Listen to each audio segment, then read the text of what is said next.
Season 1। कभी आपको ऐसा लगा है कि आपके कमरे में कोई है, कुछ आवाजें हैं, कुछ परछाइयां, या किसी के चलने की हल्की सी आहट? कुछ चीजें दिखाई नहीं देती, उनका सिर्फ एहसास भर होता है। ऐसे ही कुछ किस्से कहानियां लेकर आया हूं मैं आपके लिए। मेरा नाम है अंकन बोस और आप सुन रहे हैं आज की कहानी भूत चतुर्दशी।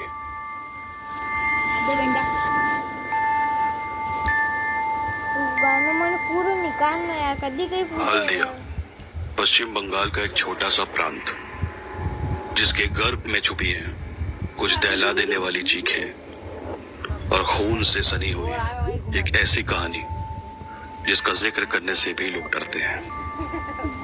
ये कहानी है 18वीं सदी की। बंगाल में अंग्रेजी साम्राज्य अपनी चरम पर था और साथ ही वहां का महिषादल राजबाड़ी का वर्चस्व भी।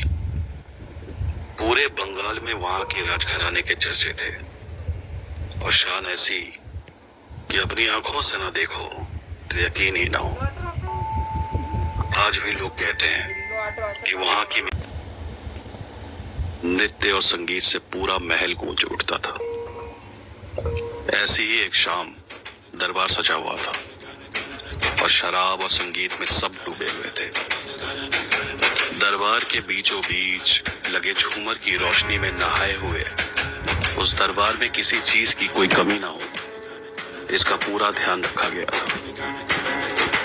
कोने में बिछाई गई मलमल की तोशक पर बैठे कुछ मेहमान नशे की चादर ओढ़े अपनी ही धुन में आपस में कुछ बोल रहे थे और मधुर संगीत पर नाचती नर्तकी की घुंघरुओं की आवाज से महफिल की शाम बस देखते ही बनती थी। उसकी सुंदरता ऐसी कि बड़े बड़े राजा अपना सारा साम्राज्य उसके कदमों में निछावर कर दें। शायद मेहमान उसी के बारे में बात कर रहे थे। उसके अद्भुत नृत्य ने जैसे सभी मेहमानों का दिल अपने वश में कर रखा और संगीत ऐसा कि दूर दूर के प्रांतों से आए मेहमान खुद को मंत्रमुग्ध महसूस कर रहे थे। ऐसा मनमोहक वातावरण था उस रात महिषादल राजबाड़ी का।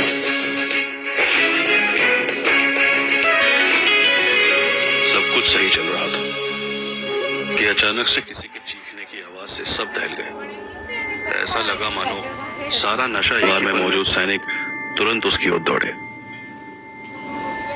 तुम भी जाओ और जाकर देखो क्या हुआ है और फौरन हमें आकर बताओ, राजा ने अपने बगल में खड़े अपने अंगरक्षक से कहा और वो भी बाकी सैनिकों के पीछे भागा। कुछ ही देर हुई होगी कि एक सैनिक दौड़ते दौड़ते दरबार में आया। चेहरा देखकर लगता था कि जैसे जिस्म का सारा खून सूख गया। आंखों में भय और दर्द का एक अजीब सा एहसास था उसके। हांफते हांफते दबी सी आवाज में महाराज, आपको अभी चलना होगा, महल में कुछ अनहोनी हुई है। क्या हुआ है? तुम इतने डरे हुए क्यों? राजा ने पूछा तो सैनिक बोला, कृपा करें महाराज, आप स्वयं चलकर देख लें। डरे हुए सैनिक को देखकर राजा हड़बड़ा कर तेज कदमों से दरबार से बाहर निकलकर सीधे अपने शयन कक्ष की ओर गया और वहां जो उसने देखा उसे देखकर राजा के पैरों तले की जमीन मानो खिसक गई और बदन में दौड़ता गर्म खून एक झटके में बर्फ सा ठंडा पड़ गया।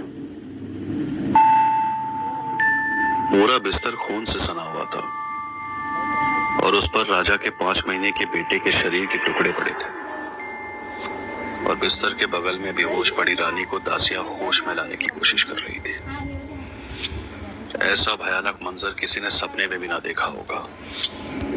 महिषादल राजबाड़ी अचानक से किसी डरावनी कहानी का जैसे हिस्सा बन गया था, जिसमें मौजूद उन किरदारों को अंदाजा भी नहीं था कि आज रात को घटने वाली ये घटना आने वाले कई सदियों तक दस्तक देती रहेगी। हे भगवान, ये क्या हो गया?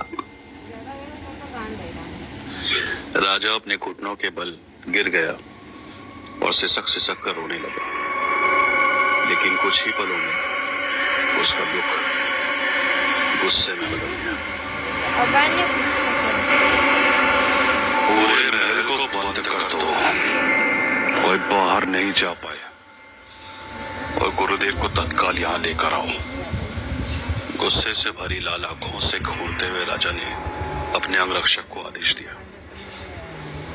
जिसने भी ये किया है उसको हम छोड़ेंगे नहीं। राजा की आवाज में बदले की महक थी। उधर रानी होश में आ चुकी थी और उठते ही वो अपने मरे हुए बेटे की लाश को समेटने लगी। रो रो कर उसकी आंखों का काजल उसके गालों तक फैल चुका था। बाल खुले हुए और चेहरे का श्रृंगार इस कदर बिखर चुका था कि मोमबत्ती की लौ में अगर कोई अनजान आदमी उसको देखे तो डर जाए। वो पागलों जैसी हरकतें कर रही थी।